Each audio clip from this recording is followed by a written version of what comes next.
Y'all ready? Is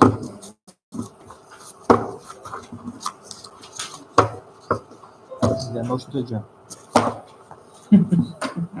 All right, we will call the meeting to order at 7:01 p.m.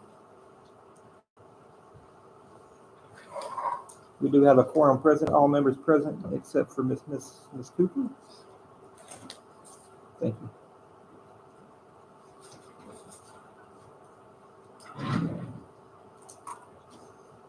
We'll start with the Pledge of Allegiance.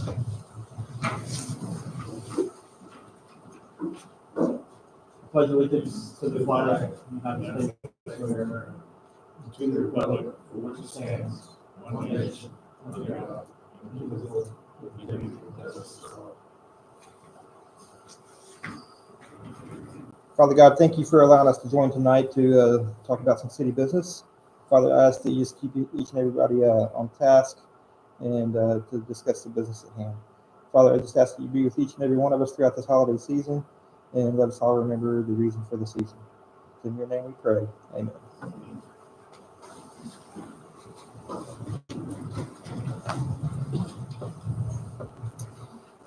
Citizens communication, we do have 2 members signed up. Jennifer Tucker.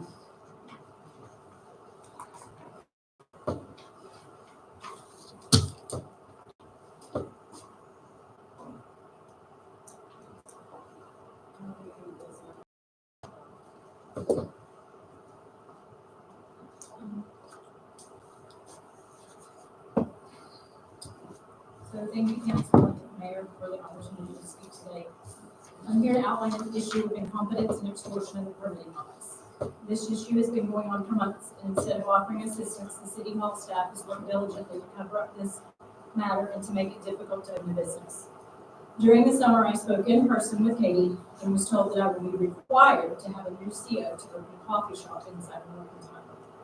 I specifically noted all the reasons why I thought that this did not make sense in an email dated August 17, 2023. To follow this up, she insisted that it in fact would be required. It would be expected that our permit clerk would, number 1, be able to know simple permitting requirements, or 2, to call to confirm the details before requiring a citizen to jump through hoops.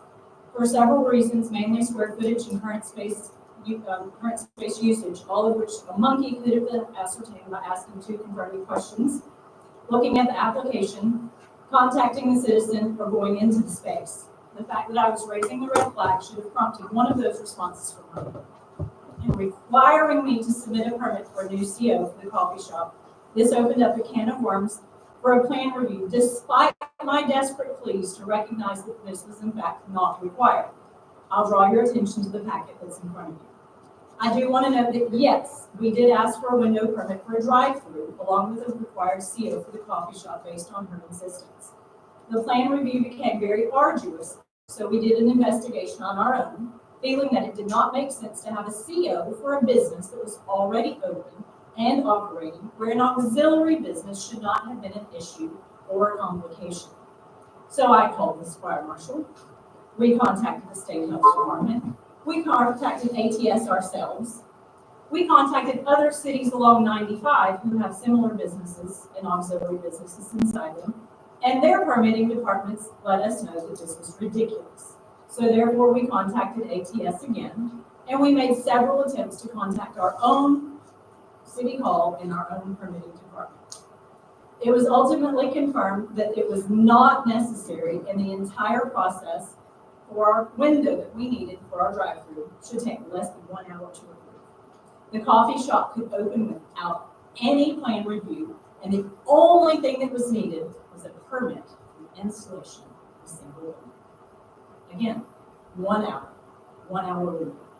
So I canceled the original permit in an attempt to clear up matters and to streamline the paperwork, and I requested a new permit. As you'll see in the packet there, that's all very clear. During this time, I received an $1,100 invoice for a plan review that was based on the incompetence of our permit clerk, again, all of which is clearly outlined there. She's the one who made the demands that were unnecessary. Then she issued me an invoice that was not backed up and seems to be fake. $1,100. I'm not sure how anybody can sit here and expect a citizen to be presented with an $1,100 invoice with no conversation and no discussion and a refusal to acknowledge the issues that were quite clearly outlined and raised. Now, during this time, our incompetent clerk also issued 2 stop work orders that were false. Was this malicious? One was backed up with evidence of a brick building when our lumber yard is clearly not brick, and it's across the street. The second one was for plugging in an extension cord to a pedestal that has already had a permit approved to have a plug-in. Neither of these stop work orders was followed up with an apology or a refund for the lost wages for the city employees that sent home my work crews for the day unjustly. The hypersensitivity to the work that's going on my projects has gone too far. The worst of all of this is that our city administrator has jumped into the email communications that you can see there as if she's aware of the situation, and she's made false claims that the reason for the extortion, these extortionate fees is because of the drive-through window. When in fact, I'll draw your attention to the fact that the plan review and all 24 items that are related into our plan review are strictly about the change in occupancy that was deemed moot because the coffee shop had less stringent usage requirements than the mercantile. Again, remember, I didn't want that. Our permit clerk required it. This is not a smart practice for a city employee, and frankly, it's shameful. As I have reached out for help, she has refused to respond to my request to review this matter more deeply, and now she simply ignores me. It's not acceptable to ignore a citizen. So today, I've been forced to come and ask this council to place this on the next city council agenda as a review of this matter, and I'm asking for a permit for a window to be approved without the inflated and false $1,100 fees that were due to the permit clerk's demand for a plan review that was not needed. I would have never asked for a plan review for a CO for my building that already has a CO, as I don't need one clearly, and we were able to find competent resources to work around the incompetence that's happening here at City Hall. We reached out on multiple times, as evidenced there in your packet. The response is, I'm too busy. So we were forced to seek other support, and now we're certainly glad that we did. We weren't trying to work around you. We were forced to work around you. I'm trying to bring business to Bartlett, so please stop making it so difficult. We look forward to seeing this agenda item on the next city council meeting for a fair and reasonable resolution that has Bartlett business at heart and puts an end to this muscle flux going on at City Hall. Thank you.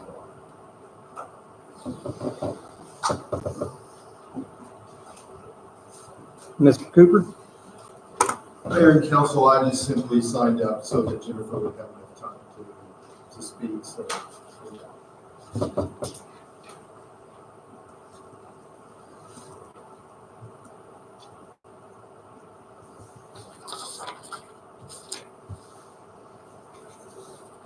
Thank you.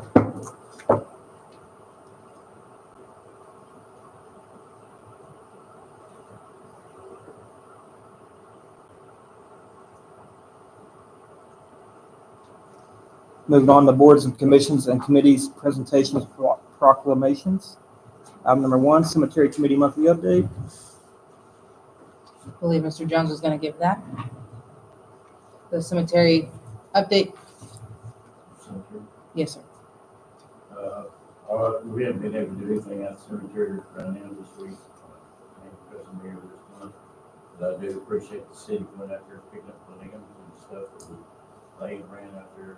That's all for their time today to do this. I appreciate it. Good for doing. Keep your cemetery clean.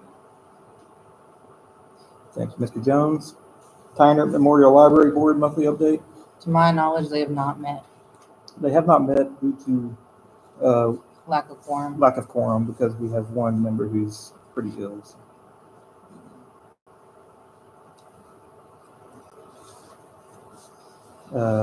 3, Municipal Development District monthly update. Again, I don't believe they've met due to, Yeah, I think they had a lack of quorum last time. Parks and Facilities Committee monthly update.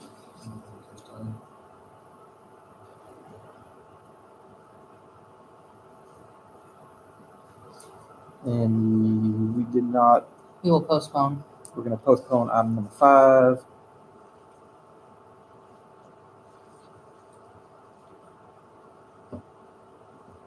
Moving on to the consent agenda, item number 6, receive monthly department reports. And item number 7, approve minutes from the following meetings, 11/13/2023, 11/20/2023, and 11/27/2023.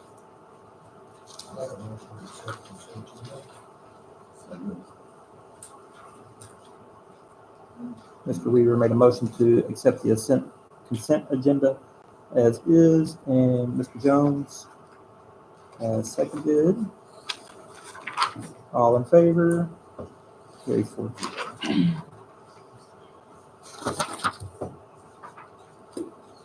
Will you do that for me?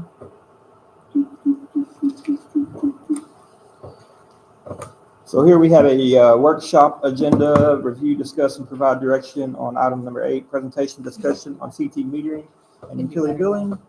And item number presentation and discussion on AMI implementation plan. So we'll start the workshop at 7:12 p.m. Mayor and council, we have 2 items before you today that will be hoping to get some council feedback on. The first one that we've got is the CT meters and utility billing. So just a little background on this. The CTs, we have about, I think it's 8 in town. They're typically what you see these on is more kind of a heavier commercial. So it's anything that has over 100 amps. These are placed so that they can kind of reduce what's being read so that it doesn't blow that meter.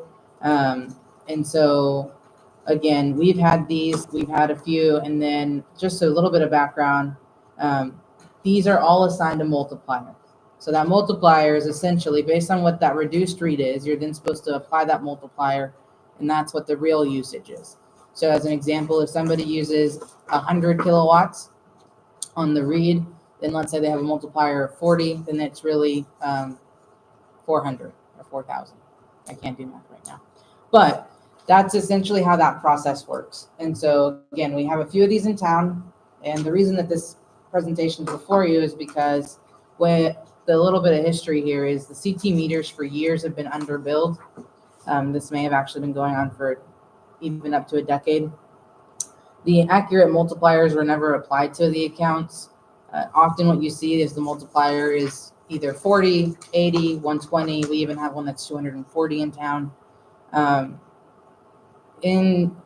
There has been a multiplier applied, but what's generally been applied is 3 times across the board.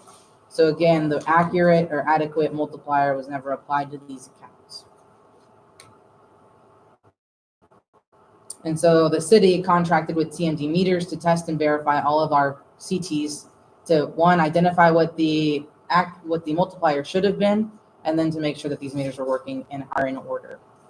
And so now that we have every meter's actual multiplier, we went through and looked at some data going back a few months to see what the true bill should have been for some of these businesses. And so what you'll see kind of in front of you is each business, its actual history of what they used, what their bill was, and what it should have been. And so I won't spend too much time on these, but you can see here as an example, business A, it has a multiplier of 80. The current bill for, let's say, November was $372. It should have been $9,945. And again, this is the commercial electric rate that is being applied. And so you can see here that there's been some revenue loss, especially in the summer months, where we typically see a higher usage of electricity. And so this is just one example. And then if we move on forward, we have business B, another multiplier of 80. Here, their true bill should have been between 23,000 to 40,000. You can see there the deficit. Business C, same thing. This one has a multiplier of 40. And so it's around 6,000 to 7,000. And you can see on the far left corner what we billed, which is at 3 times. The true reads are kind of in there. That's what it showed, and then you're supposed to apply that multiplier of 40, and that with multiplier is what the actual electricity usage is for each of these businesses. This one again is a multiplier of 40, and you can see on the far right what that revenue loss has been. Another business with a multiplier of 40, again underbilled. We have a business with a multiplier of 100, and so they're using around 200,000 to 150,000 kilowatts a month, and their bill should be between 15,000 to 20,000. And this one is a building with 160 as a multiplier, and you can see that they're currently being billed between $20 to $60, when they should be being billed around 1,000 to 2,800. And then we have a multiplier of 320, I stand corrected. And this one, their current bill is between $17 to $306. And you can see the wide range there of what they should be billed. So what that looks like, here's the loss in just the CT meters alone. So you've got the loss in November, the loss in October, loss in September, August, and July. As a cumulative loss for the city, we're seeing around $1.2 million of lost revenue. So, and this is just again on 8 businesses, because the multiplier has never been adequately applied. And so the question that I have for council is, given that we are aware of this, how would the council like us to address this? We understand that there is, again, these are businesses that we have in town. We do not want to bill them so that they can't operate their business. We're hoping that with the rate study, there will be either a new rate created for these, because we'll also look at instituting demand meters and demand charges. But for now, the question is, what would you like us to do with this until that study's complete? There's several ways to kind of go about it. Option one is, just keep going as is, applying the artificial 3 times multiplier. The other option is doing some kind of reduced ratio of what the multiplier should be, whether it's 1/3 or 1/2. And then we would eventually know that this is a change that's coming. But it is a decision of the council, and one that we wanted to get from you.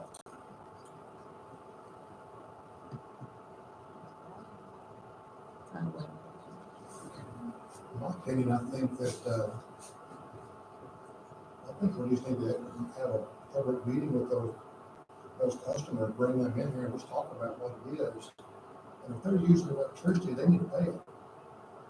And if they need to do some things in their business to,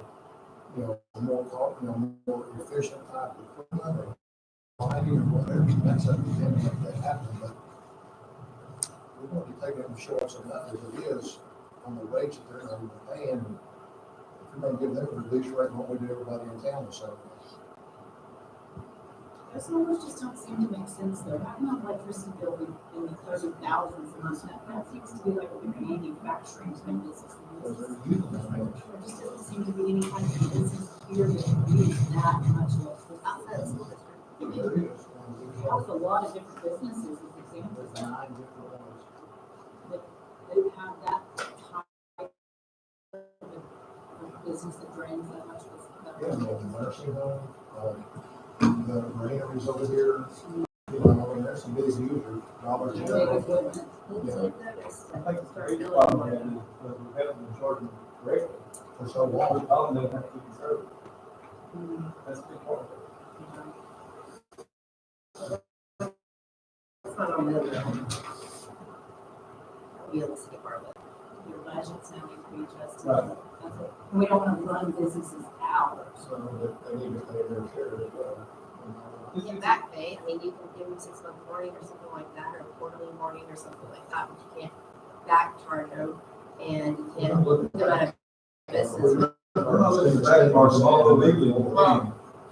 But the climate of the city apartment is not pinpointing. So I would say, I would give plenty of warning, we're not gonna have any business here. We'll have to have some education. Yeah, when you call me, we can sit down and talk about it. I'm not here to break anybody either. They're not paying theirs, all the other ratepayers will have to make it. It just doesn't seem to, like, I really like to understand, as a business owner, I'd like to understand where this money's coming from. Like, we went there pretty fast, it just didn't seem to make sense. It's posted online. It still probably is worth some conversation, I think having a business selling would make a lot of sense. And I think those people need to understand the impact of what's coming, because traditionally people don't show up to workshops, and so if it's just a casual on Facebook, hey, there's gonna be a workshop, nobody's gonna come, but I think if they truly knew the impact of what was happening, they would come so they could learn and talk about it and make those plans. That was my suggestion, I could contact them individually, we need to have a meeting I Make like sure they know that. Yeah, I like that. before we actually do anything, because, I mean, $1.2 million for the city is huge, Oh, it is. you know, and, we can't afford to keep them in business, put the city out of business in the process. But I know the business budget's already been done for at least the next quarter, if not the next 2 quarters, so you have to give them notice. And we did have everything tested, everything certified, through the meter company out of Waco, everything is multiplied ours that should be, not just a matter of implementing and educating people moving forward. But that's my opinion, I think we should do that sooner than later. And based off of our current rates, if we know rates are gonna go up in between now and 2027, when our contract expires, so I'd like to start making an adjustment now, instead of waiting until 2027, they're gonna be dealing with, waiting for a rate study, waiting for LCRA or whomever we're purchasing from, and then this, and it's gonna be catastrophic if we don't do it Absolutely. now. And we planned on having one-on-one meetings in one of these. It was just more so the question of when and the question of what is the impact? Is it a full impact? Is it a partial? I agree with you, because we need to bring them all in here, discuss it, let them know what's coming. And have a layout of what they've been paying, and what our demand is now, and then see in several years. And the hope is with the rate study, what was recommended when we had our interviews was that we moved to the demand charge, right? And so essentially it would, if you are somebody, if it's a business like this and they're using energy efficiently, they actually benefit. So and we can, I'd prefer the rate people speak more to that because that's their nuance, but they do benefit from being more energy efficient. So then something like this doesn't have as great of an impact on them because of how they're using the energy.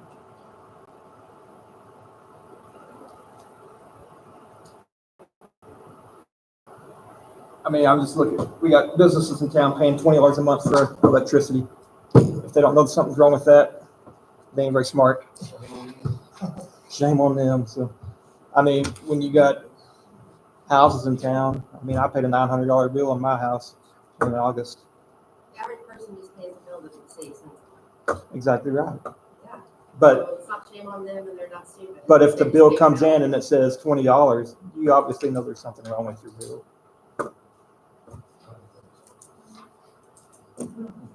I know I did when I came in, when I first moved to Bartlett, and I had a mud dauber's nest on the inside of my electric meter and it wouldn't spin.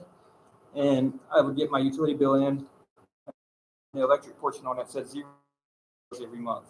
I brought it in 6 months continuously, changed the meter out till one day I came home, and about 15 minutes after I got home, a storm rolled through town, and the dead pecan trees in the neighbor's house fell on my service and ripped it off the house.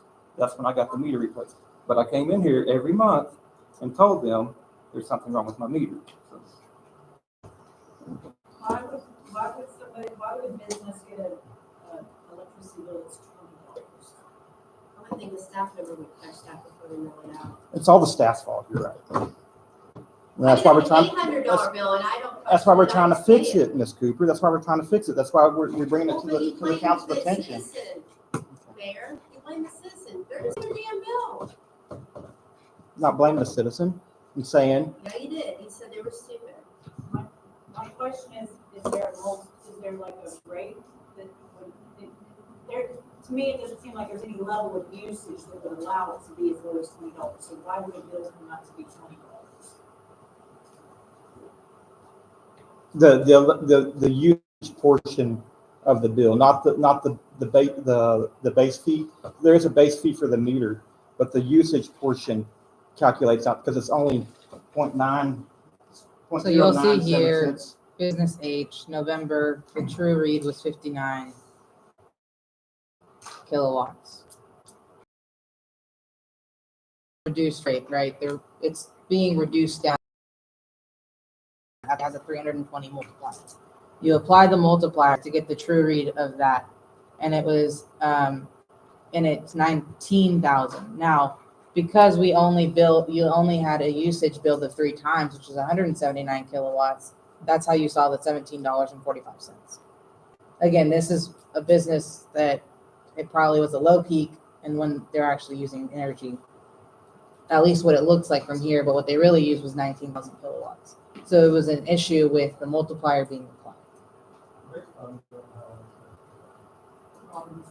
We don't know how long this is going on. Oh, it's probably been a decade, just like Myra said. On some of them. Because everybody's still the can down the way. Yeah, no, it's kind of a Don't shame. apply your action.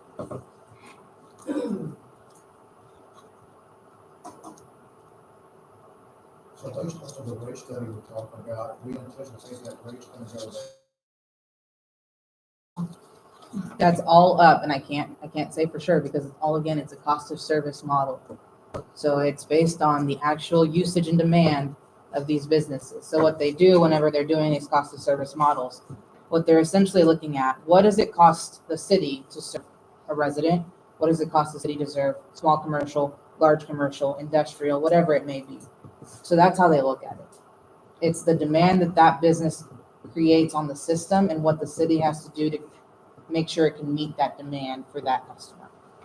And so it would be, and that's, pardon? Right now, we're all. Right now, you're actually not even on the same plane. Your residents and your regular commercial is paying far more than what your CT meters should be paying. They're actually, they're getting a discount of upwards of, 500%, if not more. What is CT mean? It's current transformer. Is that what? What it does is that you have this three-phase power coming in, and to meter that, it reduces it down to a smaller, you take a multiplier based off the usage to get the bill. Yeah.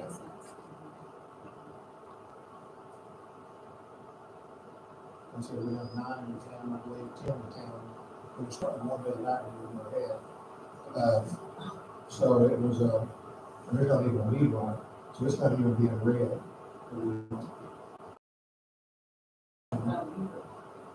How would that affect you? So the CT is measuring the current going through the wire, it's not breaking. You can pull the lead on the CT. On the CTs. And so each CT has different multipliers. That's why you see so many different multipliers, Jennifer. Is like you can buy different size CTs for the load that the engineers would calculate for the building. Not all commercial stuff is doing that.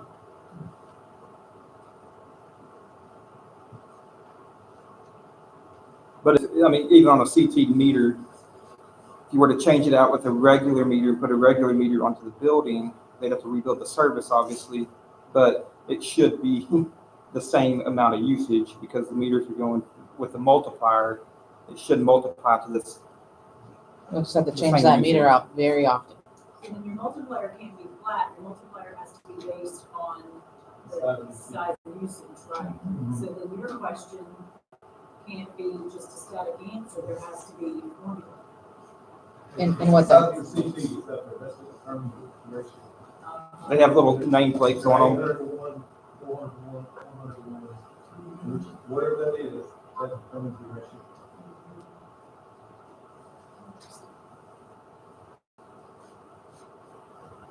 And so I can imagine then that some of the multipliers that you've got may be off kilter because maybe there have been upgrades or changes based on the business changes, and if they can do that without a meter, then your ratios don't match their usage, and so therefore that may be where some of the loss is coming from. Well, it's still No, reading.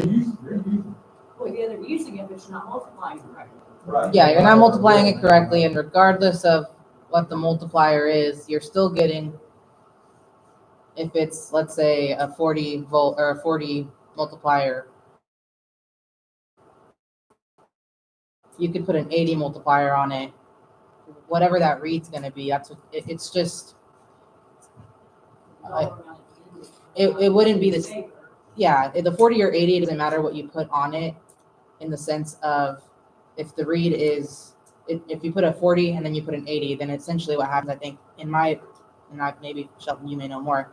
I'm guessing if you have a 40 and then you change it to an 80, then that read's gonna get halved. The only thing that's gonna change is the size of your CT. Yeah. If that much goes to that CT, it's gonna measure it out. Yeah. Most parts, it's the same. Yep. So, now there, one of the things we talked about the other day, it could be part of the problem is some of these services are very old. They may not be using everything they're working on. They're still using this much electricity, but they still making a smaller service and the problem is we've taught them not to be conservative. Sure. That's a big problem. Anybody's out there, I'm not gonna be punished for it. Facing a, call it a $36,000 monthly bill. Yeah, then over the course of the next 3 months, it would be much cheaper to upgrade our service to something that's more efficient than to face that bill. So we might find that there's lots of efficiencies. I think we need to have a meeting for it to explain. We don't want to surprise them. No. It's not, you're right, it's not their fault. It's nobody here's fault. It's their- Well, now that's making more sense, and so having an education-based discussion where the options are weighed up, and giving them some of the opportunity to drive decisions feels much better than, wham, we're making this change. We don't want to do that, you know, but it needs to, something needs to have some action moving forward. Sooner than later. So I think I got the feedback I need, which is scheduling meetings, one-on-ones I with think these we're able to work businesses. one-on-one. That way you can talk to them about their bill, their usage. Yeah, because it's not apples to apples. It might also be beneficial to do some group upgrades, because if 3 of them are gonna do it, then they may be able to find some discounts or some, if one's gonna do it and 3 are gonna do it, then they may have some ability to find somebody to give them those discounts. So I like the idea of privacy and one-on-one discussions, but I also think bringing it as a group, there's gonna be some value in that. Especially if they can time that and do them back to back to back.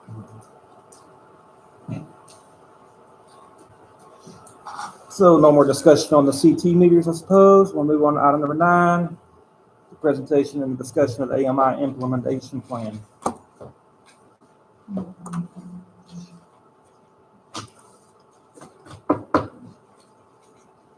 All right. So as you all know, in this budget, we adopted a higher tax rate, and a part of that was to start the AMI implementation.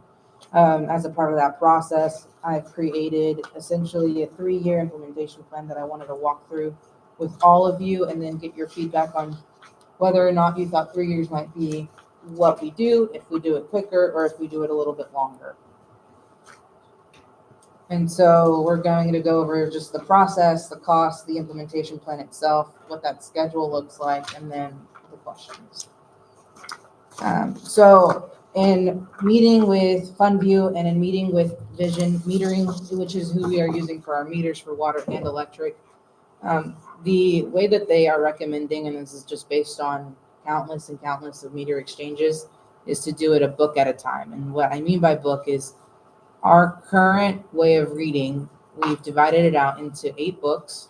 And so that's each one of these numbers that you're seeing, 178 meters, 288, those are addresses. And so this was created in order to kind of do the readings by hand. So the reason that they're recommending that is because of how it works out in the back end of the system that we use, FundView, and how it works.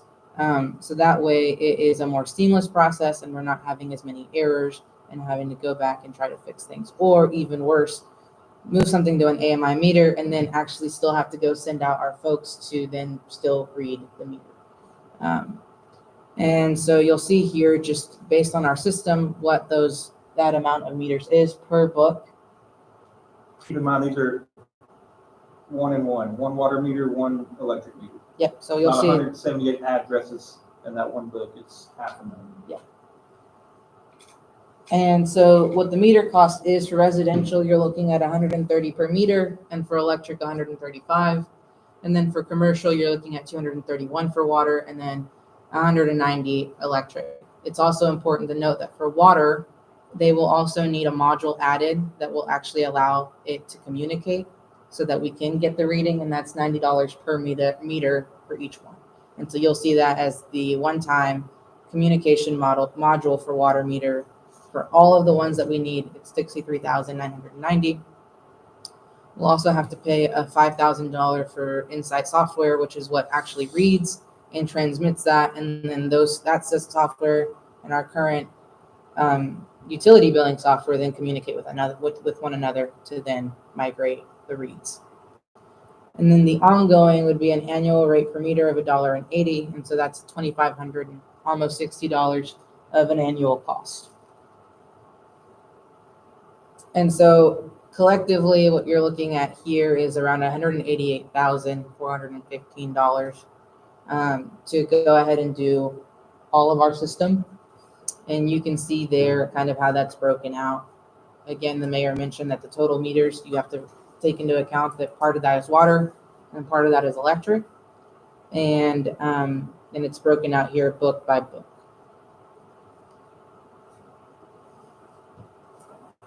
As far as an implementation plan works, what we wanted to do was try to get as much done as possible, but also be cost efficient. And also recognize that we've got some limited staff. And so the way that we thought to do it was working from the least amount of meters to the highest amount of meters.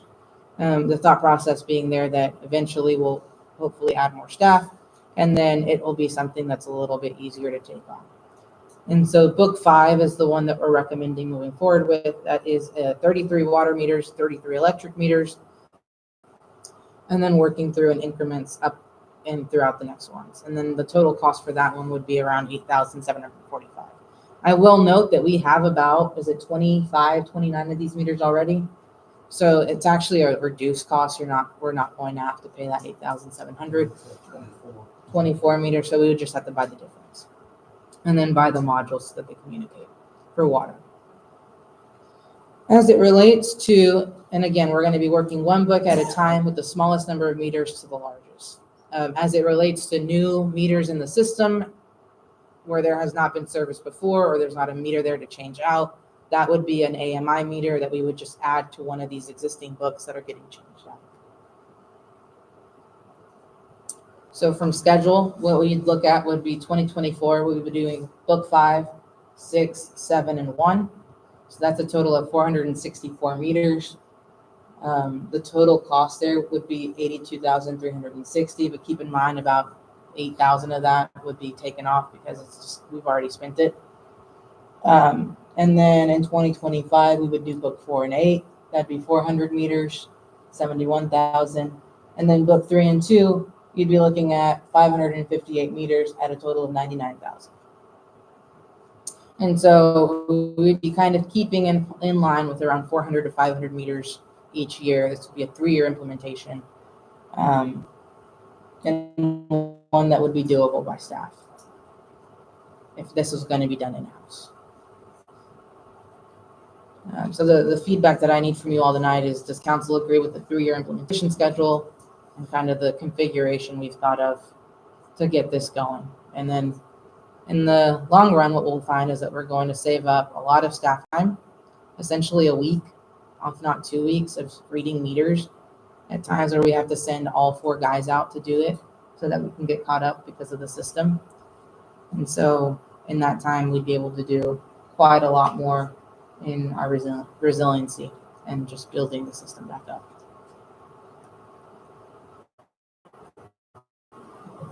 Yes, sir. I thought the water meters had the modular with them included. No, when I spoke to Vision Metering, they said that it did not, we had to get it. So the meters that we bought are not complete. I don't believe so. I will check with Alex, but whenever I reached out to him and asked him what the cost would be, he then added the $90 per meter as well. I'll confirm, but that was just what he told me. That's not what I understood, but These may, the ones we have may May have already it. have the module on them, but We'll confirm. And if that's the case, then that's even better. We save money there. yeah, the other question I have too is that the cost of installing an electric meter is gonna be substantially less than doing the water meters. That- Because of the labor involved, because you're gonna have to replace water meter boxes, purchase new boxes in a lot of cases. Whatever may or may not break in the ground when they start pulling out apart, meter nipples, all kinds of stuff like that. And you're talking probably an average of an hour at least minimum to change out every water meter. Mhm. Electric meter, you can do it in a matter of when you read it. So my thought would be, why do we have to do both of them at the same time? Let's get all the electric meters done, generate that, then we can take a couple of years to get all the water meters done. As we have time to do it, because if we're trying to do this all at one time, as many water leaks and all as we have, that 3 years. We're supposed to recertify electric meters every 4 or 6 years, and we've probably never had a meter certified in that. More than likely. So the sooner that we can get that done, the more quickly bills are gonna be correct. Things, we had 8 disconnects, 15 disconnects this last month, but that's another physical act that has to be done. If we do the automated meters, then we can do that from a computer. We can read it from the meter, we shouldn't be having any meter readers. Yeah. If we do that, so to me, and I don't know if our billing software will allow that, but I would think let's don't eat the elephant all at one time, let's get the electrical out of the way, and then let's come back and concentrate on water meters, because that could be a can of worms, and you don't know what's gonna happen every time you dig one up, and then you fix it. Yeah, and that's a question we can ask FundView is whether or not we can do that split. That's something that we can ask and get back to you all. And I just think that let's get at least half of it 100%, and then let's proceed with the more Yeah. difficult path at the backside of it. And you're looking at around $100,000 if you're doing just electric, if you're doing all of it at once. If we correct the CT meter bill, it could Yeah, it'll pay it for and get it itself. done in less than a year. Yeah. In my opinion. What about new developments or new homes that are installing meters? Is that- They'll go with- This would be the spec that they'd have to follow. And so what about new developments that are going to be a builder expense? It'd be a builder expense. And the software there's a $5,000 implementation cost, and you have a 3-year time span, giving you upgrade costs for a time frame by which they expect that to be, not necessarily in life, but version now. No, they did not. They're gonna upgrade it, but what's that cost Yeah. gonna be? And if we're gonna have a long implementation cycle, is that gonna last us through that implementation cycle, or do we need to plan for cost? You often see AMI implementations take this long. I'd say for larger cities. For smaller cities, for us, it's cost. So I don't necessarily know if they move that quick with the software upgrades. I could see maybe every 5 to 10 years, but I don't know if it would be within 3. But a good question. Has anybody calculated how long it's gonna take for this pays back? And it's $188,000 total. And Mara, listen to what you said, and it seems to me the only benefit, other than having the meters certified, is that we don't have to send people out there to read the meters. So if you calculate what you're paying those people and during that time, and divide that by the $188,000 and all that, as a citizen, I would love to know how long it's gonna take for it pays back. That's a valid concern. One thing you have to look at is all the meters in town need to be certified now. Right. You're talking $200 a pop versus $100-something for the all out quick. Well, and that's that question. It's not just The other thing on the labor part too, is gonna save a lot of time, we have more active building. Every 15 minutes, you'll have it, it'll be built. And then, You guys get out from water leak, they're not 3 days late, somebody gets a water in the morning, it takes all that. and then you'll have remote connects, disconnects, which is also very, especially on the electric side.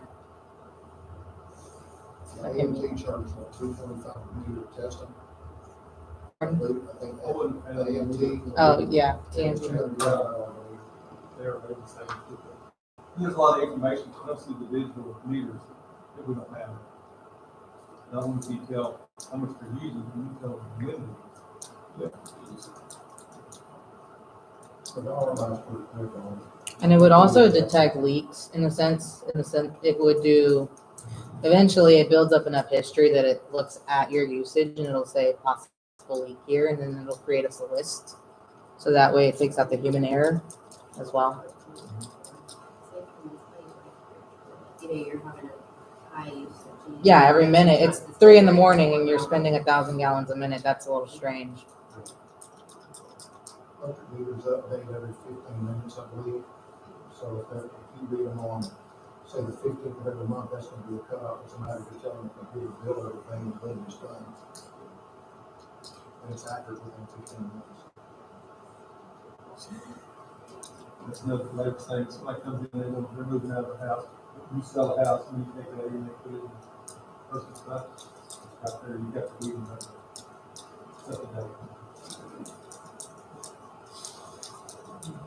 And nobody else will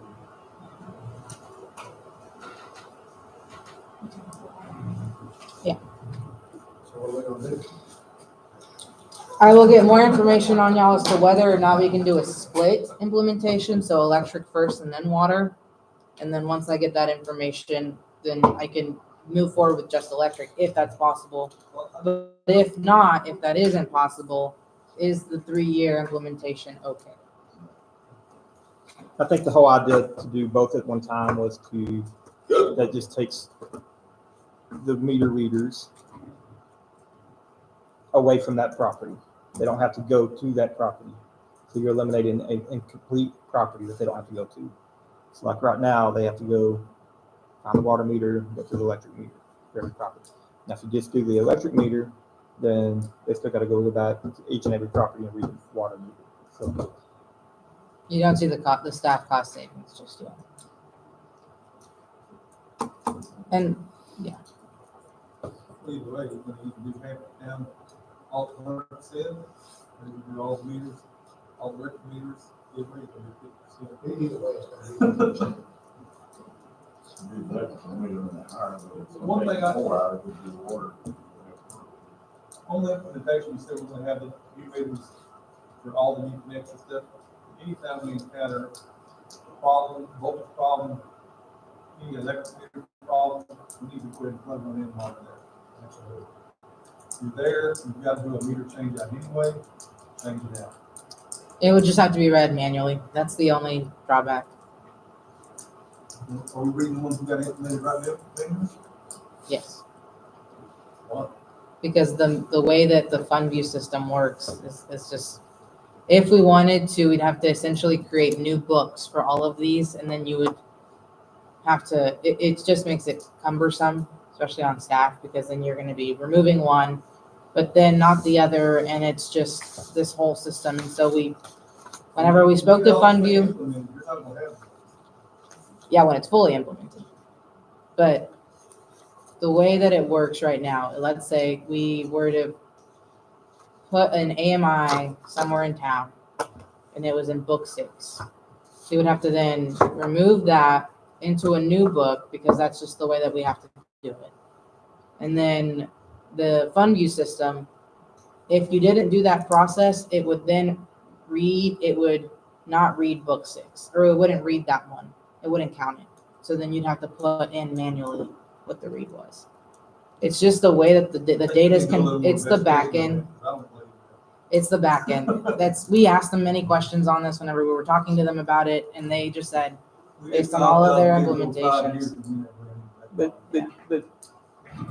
the vision, it's not on the vision metering side, It's the fund view side. where the issue is. It's on the fund view side where the billing side, Yeah. And so that's what she's saying. Yeah, the reading side, Yeah, two it different could do it systems. all day and all night. It's when you try to migrate the data, when you try to pull the reads to FundView, it would create error after error after error, and we'd That's still what I have, understand. yeah. You've got the meter there. Yeah. They don't have to read it.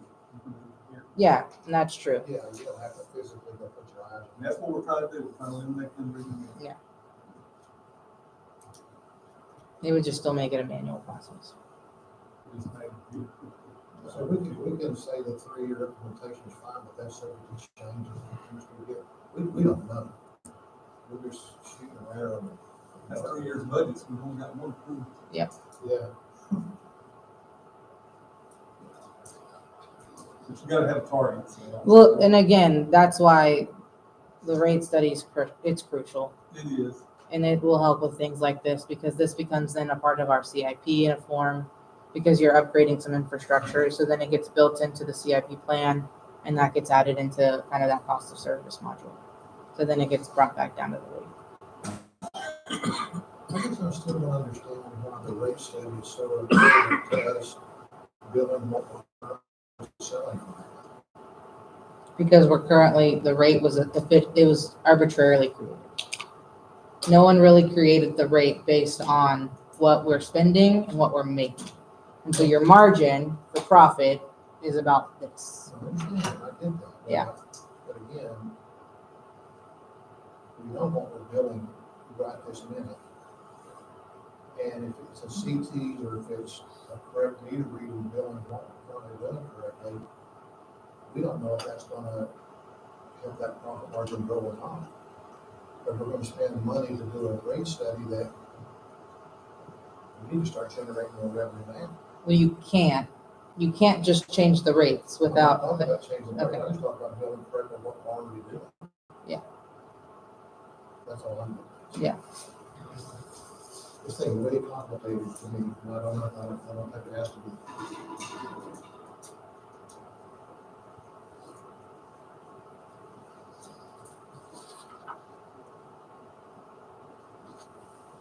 Anything else on these two, on the AMI whatever, plan? All right, we'll close that public hearing, public, workshop at 7:53.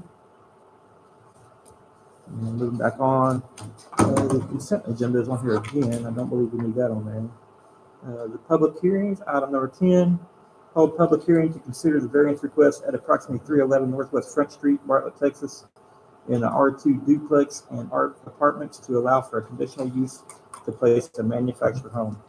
We'll open this public hearing at 7:54 p.m.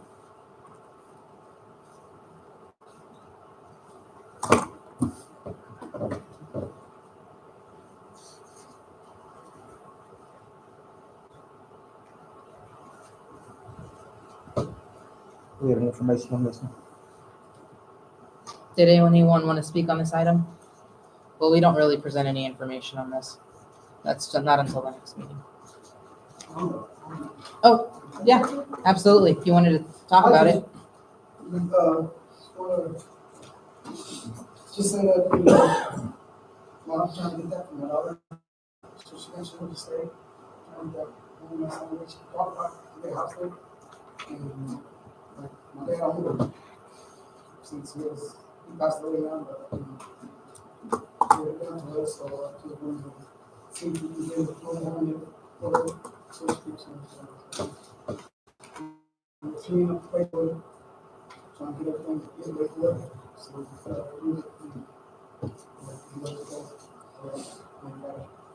so that's all I got to say. They were supposed to be here, you helped me out with this, it's my first time, so I kind of got the wrong date, so just let me know, so I'm here. Thank you. I just want to say, being a very close neighbor of yours, we really appreciate, like I said, I've been trying to stop to shake your hand and say thank you so much.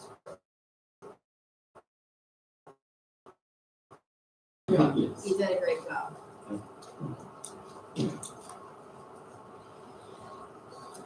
So is there no home on that property now? No, sir.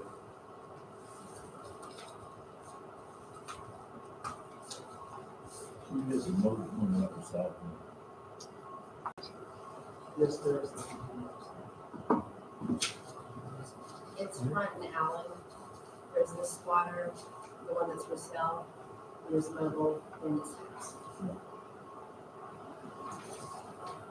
Who owns the mobile home that's their name? It's different.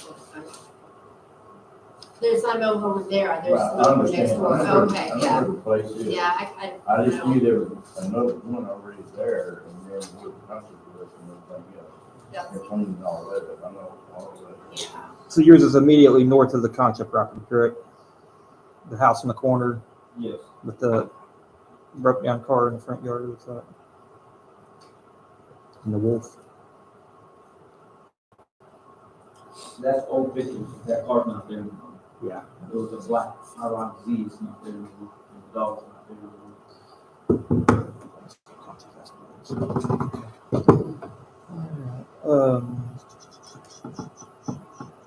Was it? Any other comments? So they're asking for, Well, there's no action tonight. This is just for the public. but they're asking to put a manufactured home in, is that the? Mhm. All right, so if there's no further comments, we'll close that, public hearing at 7:57 PM, and this will be back on a future agenda in January. January 8th, I believe, for action.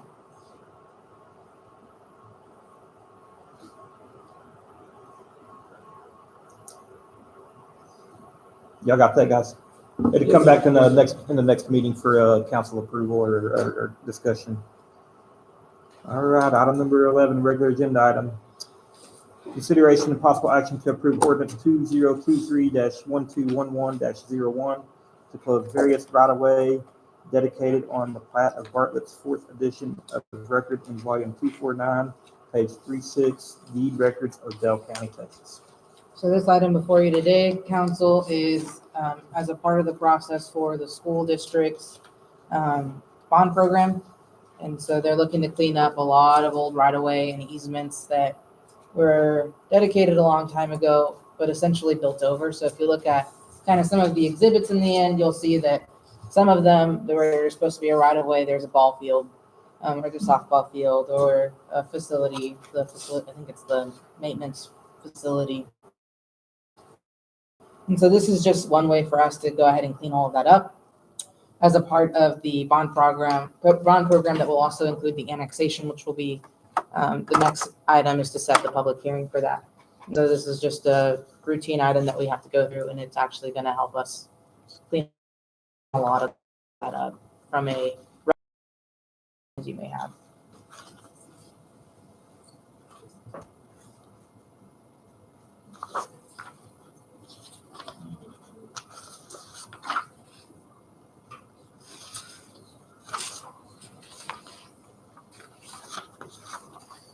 I think as long as it's not giving up the city street that was behind the old football stadium, visitors bleachers, and in between there and Tim's Auto. The villa remains open, and then I think that was it Claremont? I think everything else has already been constructed on sometime in the Yeah. past. We talked about this once before. So I think they finally got everything surveyed, and this is what they need.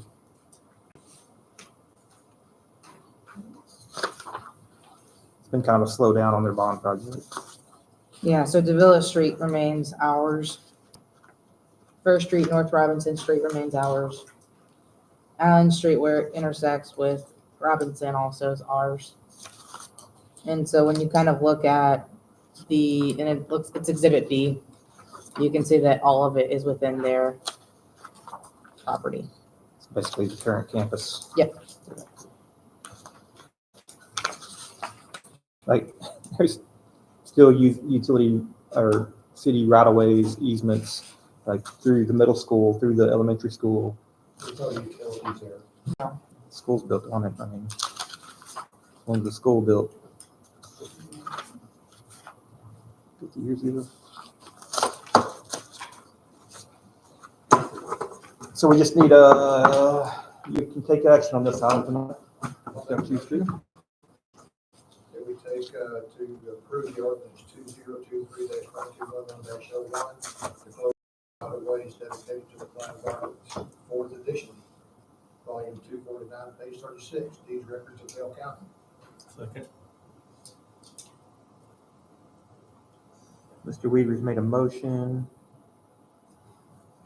to approve ordinance 2023-1211-01 with Jesse Luna second. All in favor? Carries 4-0. Item number 12, consideration and possible action on resolution number 2023-1211-01. Hold on now. Okay, yeah, the ordinance number and resolution number, to call and set a public hearing date and time for the annexation of 17.91 acres situated adjacent to the city of Bartlett, W.C. Wilson Survey, A856, Bell County, Texas. So as a part of the statute, this is a process in the annexation that we must follow, which is setting the public hearing date and time. The one that's written in the resolution, it complies with what the statute says. And so the date would be January 22nd, 2024 at 7 p.m. All we really need from you all is to approve the resolution and state that date and time so that we can move forward with the annexation. And that's resolution 2023-1211-01. Yes, sir. I'll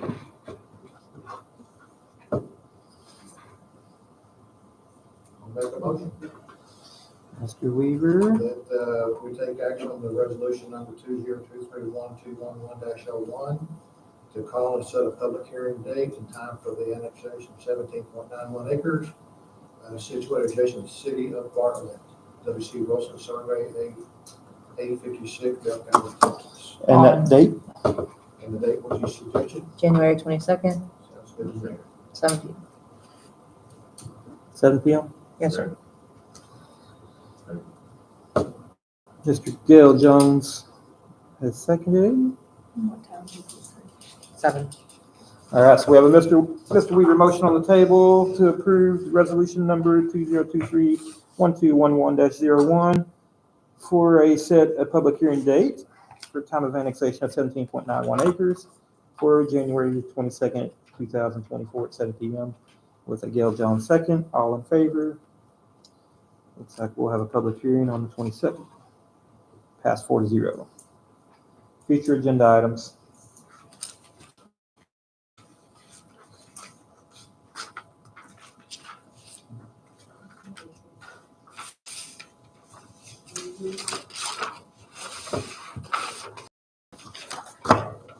Future agenda items. Anybody?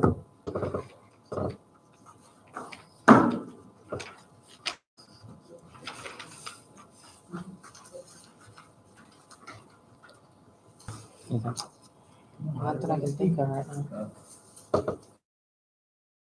Anything else? Just the, Any other, it's. All right. What are we gonna do about it in the ordinance? I had finished reading about all these up cars sitting around people. I know one time we had a city ordinance. If the car didn't drive or didn't have a sticker on it, that we needed to do something about it. So- The chief was here, but chief was here about today. I can speak for him. Okay. So we had a meeting this week. There are, how many days does it have to be? I want to say it's 5 days. No, is it 5 or 10? They have to sit after being notified. They give them there's a certain amount of days, right? They notify, then a certain amount of days, if you don't move or do anything to bring it into compliance, they red tag, and then they start the code enforcement process. And so they're doing that with a few in town. We already saw one where they built a fence to kind of place those vehicles in the back so that they aren't visible. I know we've got another property where they're currently, I think they're back this week. They were notified last week, and that was due to a resident complaint. And so we're working through some of those. I think what would be helpful is if you know of addresses in town where they haven't moved in a minute, if there's any that come to mind, just let me know. We can work with the chief to get those. Over at Mother Baptist Church and down there. Anyone? If there's an address in mind, just let us know. You can text it to me It or, makes your city look trashy. I agree. And there is back. It has gone bad. It's disgraceful, quite frankly. so we're code enforcing those as we see fit, but I mean, it's, again, if, as you're seeing them, let me know. We'll work with the chief. You was in our city ordinance. We do have it in our But you ordinance just to can't enforce on. enforce around town. Mhm. And then I know have a that, question, yes. just because you may be aware, because I know you've done a lot of research on this. Toxic dumping, does that go straight to TCEQ, or do I bring it to the city first and chief first, and then he does that piece? Because he wasn't still sure, and so I wanted to ask you that question. I'd have to look into it. I know we just got one recently from the sheriff that we're working on. Because the last one I went straight to TCEQ, and so, if you could let me know, that'd be great. 'Cause Yeah, I mean- I'll follow the process as you're aware, but I just want to make sure that I'm. If following there's the any, I'll have to look. I'm pretty sure that we have it within our ordinances to enforce. But if not, I mean, it'd be nice to be aware of it, to see if we can bring some compliance. And if not, then yeah, working through TCEQ would probably be, I mean, they've got the stronger arm. But I think eventually they bring it, if not within their realm, they kick it back down to the city. Okay. But then at least you've got a TCEQ case number to kind of attach to it, which I think adds more validity. Right, and then the last thing I have, I'm sorry, what I have your attention is chain link fences around these junk vehicles considered a fence? I'll have to check with our permit. Okay, Mayor, if I could make a suggestion to you. So Paulie L is Williamson County's precinct 4. Mhm. He has 3 environmental deputies, Oh, nice. and their whole focus is to tackle environmental crime. One is significantly trained in all kinds of things. I think the city would have to grant Paul the right to come into the city, but it might be worth Marcus reaching out to Paul and just having that discussion. Is this like illegal dumping too? Because I know that that's been a Yes, big so- focus of theirs. So, right, anything related to Yeah. that, he can handle that. That's good to know. illegal dump, I mean, any of those toxics, and I'm not just talking about gas, any of these. Yeah, no, we see it on the outskirts of town a lot. I know when I'm driving around, I'll see mattresses thrown around. We saw one at the cemetery that we picked up, couches I think there's one at Becky Caldwell. So, had a blue sofa dump over your last week, yeah, it's ridiculous, but that's good to know. And that's something that we can look into. He's been known to dig in the couch and find out who bought the couch. Yeah. And it's immediately a felony. I'm about to put a camera on the back because we get the back of the lumberyard and it's every week. We're looking at doing that too. I've heard trail cameras are pretty good. We thought about putting some of those around town. I bet we already have a few. We probably do. And then, since y'all are here, I know this was brought up a few months ago, but we did meet with MVBA on some of these properties that have back taxes. I met with them Monday, or no, what's today? Last week, Friday. They have 30 properties that they are going to be putting on tax sale in March. And so they said that there will be more that will be brought as they're working through that process. But That's great. Bartlett is now kind of on their radar, which is nice to know. Mark, one more thing. So, you might also ask Paul about because they have multiple trail cameras that they've used and they've gone through multiple iterations. They have them everywhere for the same problem, trying to catch people in that, and they might. That you could use. Sounds good.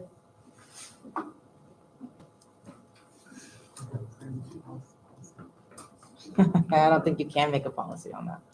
Apparently, they were not transient. They cops over, I know that. Yeah, Double bridges out there. I think they were just road tripping. That's outside the city. City. If you have one, if you can send it to So me. Bell County Sheriff's basically, they're shorthanded. They sent a letter to the cities, all cities, not just Bartlett, every city in Bell County, saying that they will only respond to a priority 1 call. Anything other than a priority 1 call, they will put on hold and send to your officers when they're on duty. And so therefore, not a whole lot of help there from the Bell County side. We have to acknowledge that we received this letter yesterday. I already sent it to them. So And then as it relates to what that impacts the city on as far as response, I mean, it's in if you look at your police calls, report. there's only 6 priority 1 calls. There's only out of 194 calls or something like that. 170 or something would have not been, they would have just essentially been kicked to the next person on duty. And as you know, we have a few officers, so it would have been whenever they came on shift. Chief just wanted us to make sure that you guys knew We that. had 170 calls for top priority one. Yes. How many of those did Bell County Of respond? the non-priority? I'm not. We don't have, I don't know. they don't send us that I don't information, know but if I it's can in check. this or I may not. not be losing them, because I don't. Yeah. I've seen Williamson County, but I don't think I've seen Bell. I mean, if it's bad, I've seen it. But Fortunately, if it's citizens not want to go to Bell County and say, what is my Bell County taxes in the city that I If you'd pay? like to, I'll call Schneider. If you want to go, I pay deputies more. if you want to go to Bell County and say, hey, I pay Bell County city taxes, Yeah. if you'd What's like to. what's it going to? Because Cause I'm gonna be running to my other house on Clark, I can say that right now, with the knife in my back, whatever.